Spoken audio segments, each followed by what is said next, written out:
यवतमाळमध्ये राष्ट्रीय महामार्गावरील अपूर्ण सर्व्हिस रोड आता नागरिकांसाठी अक्षरशः मृत्यूचा सापळा ठरत आहे. किन्ही परिसरात गेल्या 4 वर्षांपासून रखडलेल्या कामामुळे आतापर्यंत 8 ते 10 जणांचा बळी गेल्याचा ग्रामस्थांचा दावा असून प्रशासनाविरोधात तीव्र संताप व्यक्त केला जात आहे. नागपूर तुळजापूर राष्ट्रीय महामार्गावरील यवतमाळ आर्णी मार्गाचे बहुतांश काम पूर्ण झाले आहे. मात्र किन्ही आणि दत्तरामपूर परिसरातील सर्व्हिस रोड अद्याप अपूर्ण असल्याने वाहनचालकांना विरुद्ध दिशेने प्रवास करावा लागत आहे.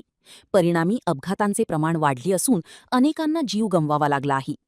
जमीन संपादनाची प्रक्रिया पूर्ण होऊन 235.44 हेक्टर जमीन ताब्यात घेण्यात आली असून 505 कोटी 80 लाख रुपयांचा मोबदला देखील वितरित करण्यात आला आहे.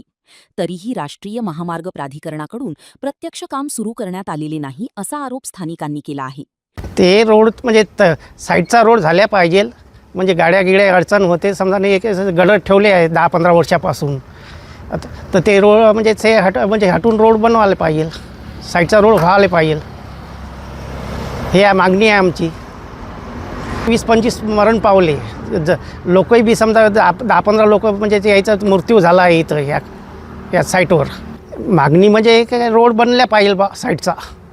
पण म्हणजे बाकी मागणी म्हणजे आता जे आहे ते म्हणजे सवलती, म्हणजे रोडच्या सवलती झाल्या पाहिजे. हे आमच्या घर आहे ना साईटमध्ये गाड्या येते, कोणते पाणी पावसात पाणी पूर्ण रोडचं पाणी आमच्या घरात जाते.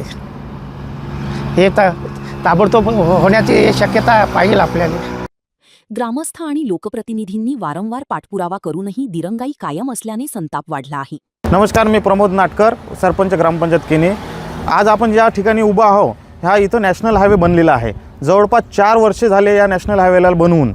आजही अद्यापही त्याचं काम अधुरं झालेलं आहे. आमच्या रोडचा एक बाजू त्यांनी बनवलेला नाही. त्या संदर्भात आम्ही SDO साहेब, कलेक्टर साहेब, इव्हन तहसीलदारांनासुद्धा आम्ही इथपर्यंत आणलेलं होतं. आणि आम्ही नॅशनल हायवेला पण बरेचदा पत्र दिले. त्यांचं बी म्हणणं आहे की SDO करतील, कलेक्टर करतील, मग आम्हाला उडवाउडवीचं उत्तर देत आहे. आणि या सर्व कालावधीमध्ये जवळपास इथे 7 ते 8 मृत्यू पावलेले आहेत. इथेच यात मागेच इथं एक मुलगा मरण पावला क्रॉसिंग करताना.